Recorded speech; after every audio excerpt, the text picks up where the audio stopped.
falar um pouquinho sobre as aprovações, né, que nós tivemos aí, pelo menos no Conselho Administrativo, desse plano de um fundo novamente administrado pela Galápagos, que já é parceiro do São Paulo no Fundo de Direitos Creditórios, né, que é o FDIC. Agora, ela que está meio que, digamos, consolidando ou organizando essa parceria que tem como potencial grande investidor o Evangelos Marinax, o grego lá do Olympiacos, do Rio Ave, do Nottingham Forest, e que tem muita coisa aí que precisa ser explicada e, assim, né, pelo que eu li, e até postei meu Minuto 3 essa semana sobre isso, tem algumas funções, digamos, alguns cargos que seriam criados dentro da estrutura do São Paulo. Aí eu não entendo se é um funcionário do fundo, se é do clube, se é híbrido, quem aponta. E queria entender do Alex se ele consegue entender quais são os prazos para isso acontecer. Entendo uma eventual aprovação no Conselho Deliberativo, que é de fato onde precisa se aprovar esse tipo de coisa.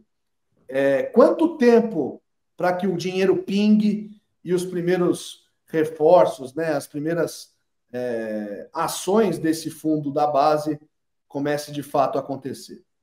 Bom, a previsão dentro do São Paulo é de que em outubro tudo seja aprovado, esquematizado, e já em outubro já comece a fazer toda essa reformulação, que já iniciou a passos um pouco mais curtos, mas é que aí a partir de outubro já começaria de fato a todo esse novo planejamento e aí possivelmente também a entrada do Marinax.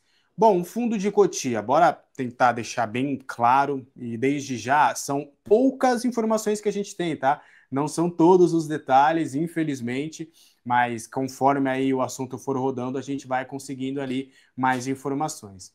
Mas seria o seguinte, basicamente, São Paulo e Galápagos, a Galápagos está fazendo um fundo, seriam sócios de Cotia.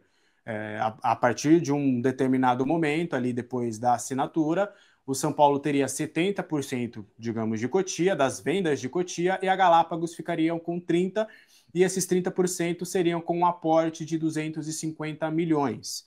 Desses 250 milhões, 50 já cairia de imediato, tá? Poucos dias depois da assinatura, para o pagamento de dívidas. Quais que são o perfil dessa dívida e tudo, também não sabemos, mas que seriam destinados somente para dívidas do clube. Tirando esse valor de 50 milhões, todos os valores que a gente vai citar depois serão obrigatórios o uso nas categorias de base. Nada seria para o profissional. O São Paulo teria 100 milhões de reais também de aporte. Rapaz, se já tivesse fechado isso aí, dava para pagar o Marcos Leonardo, né? Já dava para ter ajudado nessa Pingado ali. contratação. E aí teriam outros 100 milhões de imediato também para a base. Seriam 63 milhões para capital de giro, 22 milhões para a contratação de atletas e o restante para tecnologia e infraestrutura, que aí o São Paulo melhoraria ali algumas questões de Cotia. E aí depois, em 2026, no segundo semestre, o São Paulo teria um novo aporte de 75 milhões e depois de 2 anos, ou seja, em 2027, teria um aporte de 25 milhões. Esse valor pode aumentar de 50 a 100 milhões, chegando a 300 ou 350 no total, e depois de 5 anos, caso o São Paulo bata algumas metas, que é redução de dívida e também ali metas de vendas nas categorias de base. Então, esses são os valores. E aí, o São Paulo, vamos fazer aqui uma conta de padaria, tá? O São Paulo, por exemplo, vendeu o Lucas Ferreira. Vamos lá, que vendeu um novo Lucas Ferreira por 60 milhões. Só que o São Paulo só tinha 80%, tá? Então, os 20% do empresário se mantém. Não é aquela do Casares de, não, vou comprar 100% dos jogadores. Não necessariamente. Até porque hoje é difícil você conseguir convencer o empresário a deixar o jogador 100% para você. Então não tem essa história. Não tem essa história que o jogador vai deixar de ser fatiado. Não tem essa história. O São Paulo, do que o São Paulo tem de percentual, o São Paulo vai fazer a venda. Então o São Paulo tem 80% do Lucas Ferreira, fez uma venda e aí tirou do empresário, pro São Paulo ficou 60 milhões. Aí funcionaria dessa forma: esse dinheiro vai pro fundo, não vai mais para a conta do São Paulo, vai direto para o fundo. Aí o fundo vai fazer um cálculo e aí não está muito claro se vai ser um cálculo base, válido para todos os jogadores, ou se vai ser um cálculo individual, de quanto aquele atleta custou para ser formado. Qual foi o custo do São Paulo para a formação desse atleta. Você vai pegar salário, você vai pegar uma média, não está muito claro isso. Mas aí, digamos, tá? O atleta para ser formado, pelo que eu conversei com algumas pessoas, não custa muito. Mas eu vou dar um exemplo. São Paulo gastou 1 milhão para formar o Lucas Ferreira. Então, esse 1 milhão sai desses 60 Isso é milhões. Que é? É salário, é grana de alimentação? É tudo. Vai fazer um cálculo de quanto que o São Paulo gastou para formar esse atleta. E aí vai colocar tudo: alimentação, hospedagem, tudo vai colocar nesse balaio, nessa conta além do salário. Aí tira esse 1 milhão, devolve para o São Paulo, sobrou 59. Desses 59, 70% é do São Paulo e 30% vai para Galápagos. Então, é mais ou menos desse cenário que vai ser formado esse fundo de Cotia. E aí, onde o Marinacks entra nessa? O Marinacks seria um terceiro parceiro, né? Seria uma tríade, seriam 3 sócios. E aí o Marinacks chegaria investindo 100 milhões de reais para fazer parte de toda essa operação. E aí, né, dividiria aquele percentual. O São Paulo tem 70, Galápagos 30. Pelo que eu entendi, o São Paulo venderia a sua parte para o Marinacks. Só que o São Paulo não abre mão de ter 50,1% para ser o majoritário. Então, digamos que o São Paulo estaria disposto a vender da sua parte 19,9% ao Marinacks por esses 100 milhões. Aí esses 100 milhões, aí sim o São Paulo poderia usar da forma que quisesse, não necessariamente para a base, pelo que eu pude entender, mas, de novo, isso ainda também não está muito claro.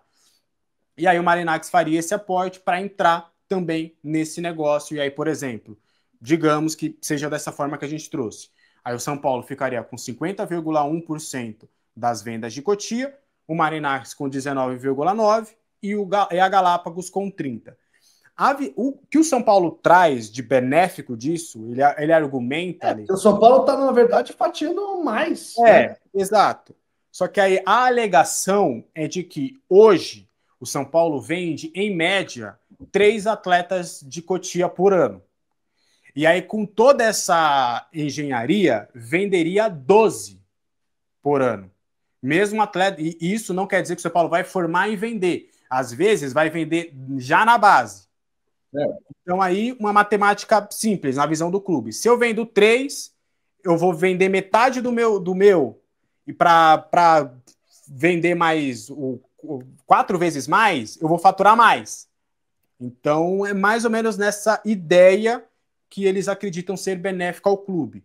Então, seria dessa forma, além do ganho esportivo, que aí você poderia investir para a contratação de atletas. Hoje, por exemplo, o São Paulo, na sua formação de atletas, contando todas as categorias, ele classifica que ele tem 25% dos atletas de Cotia são de nível A, que seriam ali jogadores realmente de nível de seleção brasileira, de Europa, que são jogadores que seriam realmente muito bons. E com toda essa engenharia, o São Paulo teria 75% dos jogadores de Cotia de nível A. Então, seria mais um argumento dessas pessoas que defendem o fundo de Cotia para que isso aconteça.